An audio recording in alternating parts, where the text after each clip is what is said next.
من الشيطان الرجيم بسم الله الرحمن الرحيم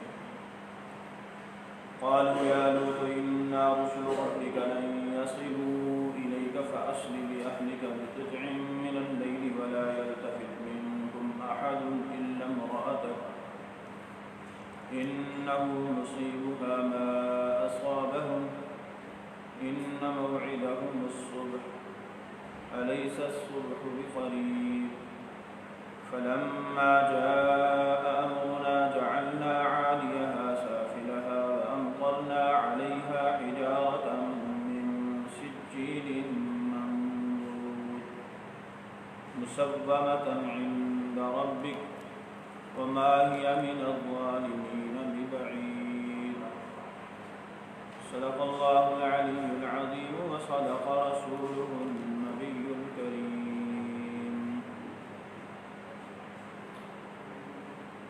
سورہ ہود 12واں پارہ آیت نمبر 81 تا 83 آج کے درس میں شامل ہے. گزشتہ درس میں آپ حضرات نے سماعت فرمایا کہ حضرت لوط علیہ السلام کی قوم حضرت لوط علیہ السلام کے گھر کے باہر جمع ہو گئی. لوط علیہ السلام نے گھر کا دروازہ بند کر دیا. باہمی مکالمہ ہوا. جب بات انتہا کو پہنچی تو اس وقت جبریل امین علیہ السلام جو فرشتوں کی اس جماعت کے امیر تھے انہوں نے لوط علیہ السلام سے کہا قالوا یا لوط، وہ بولے اے لوط انا رسل ربک، ہم اللہ کے بھیجے ہوئے فرشتے ہیں. لن یصلوا الیک، یہ ہرگز تم تک نہیں پہنچ سکتے. پریشان ہونے کی ضرورت نہیں ہے، ہم کوئی انسان نہیں بلکہ اللہ کے بھیجے ہوئے فرشتے ہیں، لہٰذا آپ دروازہ کھول دیجئے. روایات میں آتا ہے کہ جبریل امین علیہ السلام نے دروازہ جب کھلوایا، باہر نکلے تو اپنا پر ہلکا سا چلایا. اور سورہ قمر میں اللہ جل شانہ فرماتے ہیں فَطَمَسْنَا أَعْيُنَهُمْ، تو ہم نے ان کی آنکھوں کو ختم کر دیا. تو قوم لوط اندھی ہو گئی. بعض روایات میں آتا ہے کہ وہ واویلا کرتے ہوئے بھاگے کہ کوئی جادوگر آ گئے. اور بعض روایات میں یہ آتا ہے کہ وہ ہاتھوں سے ٹٹول رہے تھے، ڈھونڈ رہے تھے کہ وہ مہمان جو آئے ہوئے تھے وہ کدھر ہیں، وہ ہمارے ہاتھ لگ جائیں کسی طریقے سے. یعنی اپنی بینائی چھن جانے کے باوجود بھی وہ اپنی اس خصلت بد سے باز آنے والے نہیں تھے. بینائی چھن جانے کے باوجود بھی وہ اپنی اس خصلت بد کو پورا کرنے کی پوری کوشش کر رہے تھے. اب ایک طرف تو یہ معاملہ ہوا کہ جبریل امین علیہ السلام نے لوط علیہ السلام سے کہا کہ ہم اللہ کے بھیجے ہوئے فرشتے ہیں، یہ آپ تک نہیں پہنچ سکتے. انہو لن یصلوا الیک، وہ ہرگز نہ پہنچیں گے تم تک. فَأَسْرِ بِأَهْلِكَ بِقِطْعٍ مِّنَ اللَّيْلِ، تمہارے لیے اللہ کا حکم یہ ہے کہ تم اپنے اہل و عیال کو لے کر کے رات کے اس حصے میں اس علاقے سے دور چلے جاؤ. اپنے اہل و عیال کو لے کر کے، لوط علیہ السلام کا اہل و عیال کیا تھا؟ آپ کی ایک بیوی تھی اور ساتھ 2 بیٹیاں تھیں. اور آپ پر ایمان لانے والی جو ہے وہ صرف آپ کی 2 بیٹیاں ہی تھیں. آپ کی بیوی بھی جو ہے وہ کافرہ تھی، اگرچہ وہ آپ کے نکاح میں تھی. اور اس شریعت کے اندر جو ہے وہ کافرہ سے نکاح جائز تھا. پہلی شریعتوں کے اندر مسلمان اور کافر کا نکاح جائز تھا، مسلمان اور مشرک کا نکاح جائز تھا. ابتدائی اسلام میں بھی مسلمان مومن اور مشرک کا نکاح جائز تھا. پھر سورہ بقرہ میں اللہ جل شانہ نے باقاعدہ یہ حکم نازل فرمایا وَلَا تُنكِحُوا الْمُشْرِكِينَ حَتَّى يُؤْمِنُوا، اب مشرکین سے نکاح نہیں ہو سکتا جب تک کہ وہ مومن نہ ہو جائیں۔ تو اب قیامت تک کسی بھی مسلمان کا کسی کافرہ سے نکاح نہیں، یا کسی کافر مرد کا کسی مسلمان عورت سے نکاح نہیں ہو سکتا جب تک کہ وہ مسلمان نہ ہو جائیں۔ اور آج کل بعض لوگ اہل کتاب کے حوالے سے کہتے ہیں کہ اہل کتاب سے نکاح جو ہے وہ جائز ہے، تو عرض کیے دیتا ہوں کہ آج اہل کتاب ہی نہیں رہے تو پھر نکاح کیسے جائز ہوگا؟ وہ اپنے عقائد میں رد و بدل کی وجہ سے اہل کتاب کی قبیل سے نکل کر کے مشرکین کی صف میں شامل ہو چکے، اور قرآن میں مشرک کے ساتھ صراحتاً نکاح سے جو ہے وہ منع کیا گیا ہے۔ تو بہرحال فرشتوں نے کہا کہ آپ اس رات میں اپنے اہل و عیال کو لے کر کے یہاں سے چلے جاؤ۔ ہاں ایک بات ذہن میں رکھنا، وَلَا يَلْتَفِتْ مِنْكُمْ أَحَدٌ، کوئی مڑ کر نہ دیکھے تم میں سے، پیچھے مڑ کر کے نہیں دیکھنا، بس جب اس بستی سے نکلنا ہے تو پھر اپنے منزل مقصود کی طرف ہی توجہ کر کے چلتے جانا ہے، پیچھے مڑ کر کے نہیں دیکھنا۔ احدن، کوئی ایک بھی، الا امرأتک، سوائے تمہاری بیوی کے، یعنی وہ پہلے انہوں نے بتلا دیا۔ اب یہاں پر جو ہے بائبل کی روایت میں آتا ہے کہ بیوی ساتھ نکلی اور اس نے بعد میں پیچھے مڑ کر کے دیکھا تو اس پر اللہ کا عذاب نازل ہوا، اور بعض روایات میں آتا ہے کہ وہ ابتداءً بیوی ساتھ نکلی ہی نہیں۔ حضرت لوط علیہ السلام اور آپ کی 2 بیٹیاں جو ہے ان بستی کو چھوڑ کر کے نکلے، آپ کی بیوی ساتھ نہیں نکلی، اور بعض روایات کے مطابق بیوی ساتھ نکلی، لیکن جیسے ہی اس نے پیچھے مڑ کر کے دیکھا، لوط علیہ السلام اور آپ کی بیٹیوں نے پیچھے مڑ کر نہیں دیکھا کیونکہ اللہ کا حکم یہی تھا۔ اب اس نے پیچھے مڑ کر کے دیکھا تو اس پر بھی اللہ کا عذاب نازل ہوا، اس کو بھی آ کر پتھر لگا اور وہ غرق ہو گئی، تباہ ہو گئی۔ فَإِنَّهُ مُصِيبُهَا مَا أَصَابَهُمْ، بے شک وہ اس کو پہنچنے والا ہے جو ان کو پہنچے گا، یعنی جو بھی پیچھے مڑ کر کے دیکھے گا وہ اسی عذاب کا مستحق ہوگا جو کہ پوری قوم کو عذاب دیا جائے گا۔ إِنَّ مَوْعِدَهُمُ الصُّبْحُ، اب وقت کیا ہے؟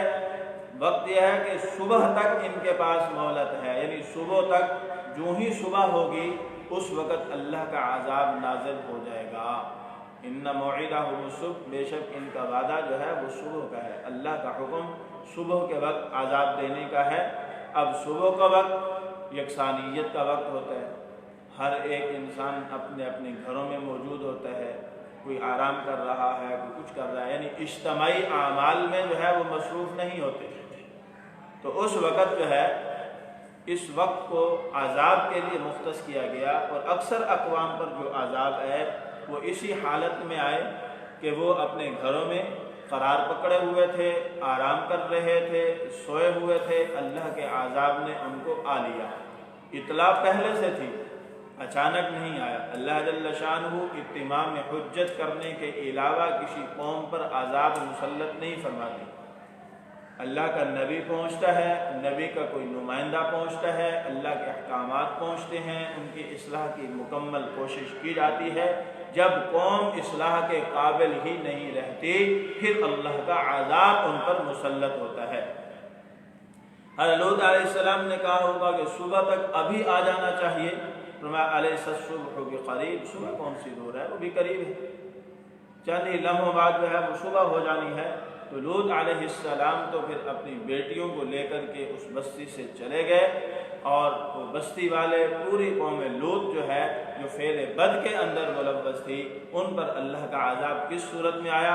فَلَمَّا جَاءَ أَمْرُنَا جَعَلْنَا عَالِيَهَا سَافِلَهَا، نمبر 1 عذاب کیا تھا کہ پس جب آیا ہمارا حکم، جعلنا، ہم نے کر دیا، عالیہا، اس کا اوپر والا حصہ، سافلہا، نیچے کی طرف۔ حضرت جبرائیل امین علیہ السلام 600 پروں کے مالک، شدید ذو القوا جن کو کہا گیا، یعنی قوت میں بہت سخت ہے، 600 پر ہیں ان کے، ایک پر کی ایک ہلکی سی نوک سے 6 لاکھ نفوس پر مشتمل ان 4 بستیوں کو زمین کی جڑ سے اٹھایا اور آسمانوں تک لے گئے، یہاں تک کہ آسمانوں پر کتوں کے بھونکنے کی آوازیں صاف سنائی دے رہی تھی، اور وہاں سے ان کو الٹے منہ نیچے زمین پر پٹخ دیا،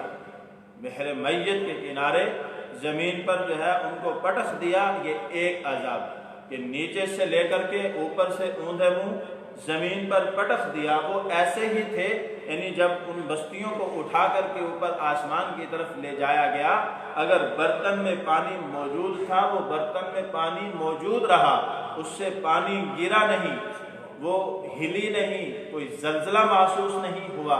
جس برتن میں اگر کوئی پانی موجود تھا تو وہ برتن میں پانی موجود رہا، کوئی قطرہ باہر نہیں نکلا، ہر ایک چیز اپنی جگہ پر موجود رہی۔ اسی حالت میں اس کو الٹے منہ جو ہے وہ زمین پر پٹخ دیا گیا۔ یہ عذاب تو ان کا اس لیے تھا کیونکہ یہ کام ہی الٹا کر رہے تھے، یہ فعل بد کے اندر جو ہے وہ ملوث تھے۔ کہتے ہیں برے کاموں کا انجام برا ہی ہوتا ہے، برے فعل کا انجام برا ہی ہوتا ہے۔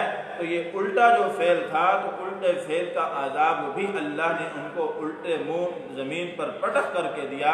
صرف یہیں پر بس نہیں، امطرنا علیہا، پھر ان پر ہم نے بارش کی، حجارتن پتھر کی، من سجیل، عام پتھر نہیں، عام پتھر نہیں، وہ کھنگرے قسم کے پتھر جو انتہائی سخت قسم کے ہوتے ہیں۔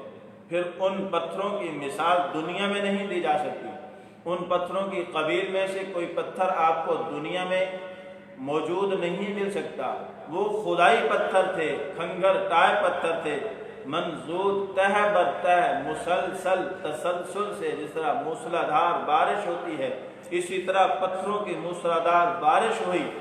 مصومۃ عند ربک، ہر ایک پتھر پر نشان لگا ہوا تھا، نام لکھا ہوا تھا تیرے رب کی طرف سے، یہ فلاں جگیردار کا ہے، یہ فلاں سرمایہ دار کا ہے، یہ فلاں وڈیرے کا ہے، یہ فلاں چھوٹے کا ہے، یہ بڑے کا ہے، یہ مرد کا ہے، یہ عورت کا ہے۔ وہ سب کے سب ہر ایک کا نام پتھر پر لکھا ہوا تھا، اور وہ پتھر اسی کو جا کر کے لگتا تھا۔ یہ قوم لوط پر اللہ جل شانہ نے 2 عذاب نازل فرمائے، ایک یہ کہ آسمانوں پر لے جا کر کے اوندھے منہ زمین پر پٹخ دیا، اور دوسرا ان کے اوپر اللہ نے پتھروں کی بارش کی، اور پتھر بھی سخت نوکیلے دار، اور پھر ان کے اوپر ہر ایک کا نام درج تھا۔ وہ پتھر، وہ انسان جہاں بھی تھا اس کو وہیں جا کر کے جو ہے وہ لگتا تھا۔ اس انداز میں اللہ جل شانہ نے قوم لوط پر عذاب نازل فرمایا۔ اب یہاں تک تو قوم لوط کے عذاب کی بات تھی، کیونکہ ان کے اندر فعل بد پایا جاتا تھا، اور ایسا فعل بد کہ جو کہ خلاف فطرت تھا، جو کہ انسانی عقل سے بھی ماورا تھا، کہ انسان عقلاً اور نقلاً اس فعل کو کسی صورت بھی جو ہے وہ پسند کرتا ہی نہیں۔ جیسا کہ کوئی انسان سلیم الطبع، سلیم العقل انسان کسی گٹر کے اندر جو ہے کبھی بھی ہاتھ ڈالنا پسند نہیں کرے گا، کسی بھی صورت جو ہے وہ اس کو پسند نہیں کرے گا، تو سیم یہی معاملہ ہے کہ گویا گٹر کے اندر ہاتھ ڈالنے والی بات، تو ایسا ہی سخت عذاب اللہ جل شانہ نے دیا۔ اب قرآن کا یہ اسلوب کہ پہلی اقوام کی بیماریوں کا ذکر کرنا، پھر اس پر اللہ کے نازل ہونے والے عذاب کا تذکرہ کرنا، یہ محض قصے اور کہانی کے طور پر نہیں، یہ محض قصے اور کہانی کے طور پر نہیں، یہ واقعات محظوظ ہونے کے لیے نہیں، بلکہ یہ واقعات عبرت حاصل کرنے کے لیے ہیں۔ اس امت کو، اس قوم کو جس پر قرآن نازل ہوا، تنبیہ کی جا رہی ہے کہ تم سے ما قبل قومیں تم سے قوت میں زیادہ تھیں، عقل و شعور میں زیادہ تھیں، مال و اسباب میں زیادہ تھیں، ہر ایک اعتبار سے زیادہ ہونے کے باوجود تم تو ان کا عشر عشیر بھی نہیں۔ جب ان کو اللہ جل شانہ نے ان کی نافرمانیوں کی وجہ سے تہ و بالا فرما دیا، ان کو ختم کر دیا، ان کا نام و نشان ہی مٹا دیا، تم کس بات کی مولی ہو؟ یاد رکھنا وما ہی من الظالمین ببعید، یہ ظالموں سے کچھ دور نہیں ہے۔ اب بھی اللہ کا قانون موجود ہے کہ کوئی بھی اگر ظلم کرے گا، کوئی بھی اگر ایسی قباحت کرے گا، کوئی بھی ایسے فعل کے اندر مبتلا ہوگا تو وہ بھی اسی عذاب کا مستحق ٹھہر سکتا ہے۔ آپ صلی اللہ علیہ وسلم کا فرمان ہے جس کا مفہوم یہ ہے، آپ صلی اللہ علیہ وسلم نے فرمایا کہ میری امت کے کچھ لوگ قوم لوط کے فعل میں مبتلا ہوں گے، جب ایسا ہونے لگے پھر انتظار کرنا کہ ان پر بھی اللہ کا ویسا ہی عذاب نازل ہوگا جیسا قوم لوط پر عذاب نازل ہوا۔ تو ہم جب دیکھتے ہیں دور حاضر کے اندر مغرب اور یورپ کے بے شمار ممالک نے اس فعل بد کو قانونی حیثیت دی ہوئی ہے، پارلیمنٹ کے اندر باقاعدہ قراردادیں پیش کر کے اس کو آئین کا حصہ بنایا ہوا ہے کہ مرد مرد کے ساتھ شادی کر سکتا ہے، مرد مرد کے ساتھ اپنی لائف گزار سکتا ہے۔ تو اس فعل بد کی قانوناً اجازت دی گئی ہے۔ اور آپ حضرات کے علم میں ہوگا کہ کچھ عرصہ قبل بلکہ کئی سال سے تسلسل کے ساتھ، پہلے ذرا کم مقدار میں تھا لیکن موجودہ دور میں ابھی اپریل کے اندر ہی غالباً 8 اپریل کو یہی طبقہ جو ہے میرا جسم میری مرضی کے عنوان سے میدان عمل کے اندر آیا، اور میدان عمل میں آ کر کے ان سب لوگوں کی کئی ایک ویڈیوز ایسے مردوں کی میں نے خود سنی جو یہ کہہ رہے تھے کہ یہ نکاح کہاں سے آ گیا، ہم نکاح کو تسلیم نہیں کرتے، یہ نکاح جو ہے یہ ایک ظلم ہے انسانیت پر۔ ہر ایک انسان کو اس بات کی اجازت ہونی چاہیے کہ وہ اپنی مرضی کے ساتھ اپنی لائف جو ہے وہ گزار سکے۔ بدبختو، نہ تمہارا جسم ہے نہ تمہاری مرضی چلے گی۔ اور یہ 8 اپریل 2020 کو پہلے کی نسبت کچھ زیادہ یہ مطالبہ پکڑا گیا، اور ہمارے ملک پاکستان کے اندر اس کو بڑی شد و مد کے ساتھ اجاگر کیا گیا۔ ہماری اس نیک نام میڈیا نے، جن کو مولانا طارق جمیل صاحب نے جو ہے وہ جھوٹا کہا، تو انہوں نے ایسی ان کی کلاس لی کہ ان کو بالآخر آن لائن آ کر کے معافی مانگنی پڑی۔ تو یہی بدبخت میڈیا، انہوں نے ہی ان لوگوں کو پروموٹ کیا، ان کو سامنے دکھایا، پوری دنیا کے اندر پاکستان کی اسلامی نظریاتی تخصص کو جو ہے وہ پامال کیا گیا۔ لیکن پھر ساتھ ہی اللہ جل شانہ کی بے آواز لاٹھی حرکت میں آئی۔ اب وہی آنٹے اور آنٹیاں خود اپنا منہ، پہلے تو عورت منہ چھپانے کے لیے تیار نہیں تھی، عورت یہ نعرہ لگا رہی تھی کہ میرا جسم میری مرضی، مرد یہ کہہ رہا تھا نکاح کی قید کیوں ہے؟ تو پھر اللہ جل شانہ کی بے آواز لاٹھی جب حرکت میں آئی تو اب مرد بھی اپنا منہ چھپا کر کے پھر رہے۔ یہ اللہ جل شانہ نے تنبیہاً دکھلایا ہے، من الظالمین ببعید، ظالموں سے یہ دور نہیں ہے۔ اللہ جل شانہ اس بات پر قادر ہیں، جب بھی کوئی خلاف فطرت چلنے کی کوشش کرے گا، اللہ جل شانہ دلوں کے احوال کو جانتے ہیں، جن کے لیے اللہ کے علم میں ہوگا کہ یہ ہدایت کو قبول کرنا چاہتے ہیں، ان کو لا علمی میں رکھ کر کے میدان عمل میں لایا گیا ہے۔ جس طرح بہت سارے اینکروں کے جو ہے کچھ نیک لوگ بھی ہیں، انہوں نے انٹرویو لیے اور ان عورتوں سے جب پوچھا، ان عورتوں کو علم ہی نہیں تھا، وہ کہنے لگی کہ ہماری مالکن ہمیں اتنے پیسے لے کر کے یہاں لے کر کے آئی ہے، ہمیں تو علم بھی نہیں، ہم تو اپنے شوہر کی خدمت بھی کرنا چاہتی ہیں، ہم تو گھر کا کام کاج بھی کرنا چاہتی ہیں، ہم تو اپنے شوہر کی جو ہے وہ خدمت کر کے اس کو راضی رکھنا چاہتی ہیں، ہمیں تو ان کے ایجنڈے کا علم ہی نہیں ہے۔ جو لا علمی میں آگے تو اللہ جل شانہ نے اس انداز کے اندر تنبیہاً ایسے احوال قائم کیے کہ ان کو جو ہے وہ توبہ کی توفیق مل گئی، توبہ کی مہلت مل گئی، اور جن کے دلوں کے اندر انتہا درجے کی خباثت موجود تھی اور ان کے دلوں کے اندر توبہ کی صلاحیت ہی باقی نہیں تھی، اب وہ جو ہے اللہ کے مزید عذاب کا انتظار کرتا۔ اللہ جل شانہ کا عذاب کسی بھی وقت کسی بھی صورت میں نازل ہو سکتا ہے۔ ہاں، آپ صلی اللہ علیہ وسلم کی دعا کی برکت سے یہ امت بحیثیت امت کے اجتماعی عذاب میں جو ہے وہ ملوث نہیں ہوگی، اللہ کا اجتماعی عذاب مسلط نہیں ہوگا کہ جس طرح پہلے پوری امتوں کو صفحہ ہستی سے مٹا دیا جاتا تھا، ایسا نہیں ہوگا۔ لیکن اس امت پر جہاں جہاں خلاف فطرت ایسے اعمال ہوتے چلے جائیں گے، وہاں اللہ کا عذاب انفرادی شکل میں نازل ہوتا آئے گا۔ آپ دیکھ رہے ہیں کہ کہیں جو ہے وہ زلزلوں کی شکل میں، کسی علاقے میں سیلاب کی شکل میں، کہیں تیز آندھی کی شکل میں، کہیں بڑے بڑے اولوں کی برسات کی شکل میں، کہیں پتھروں کی بارش کی شکل میں، یہ آن دی ریکارڈ، یہ اللہ کے عذاب اس امت، اس قوم اور آپ کے اس ملک عزیز پاکستان کی سرزمین پر نازل ہو چکے ہیں۔ اب بھی وقت ہے، توبہ کا دروازہ بند نہیں ہوا۔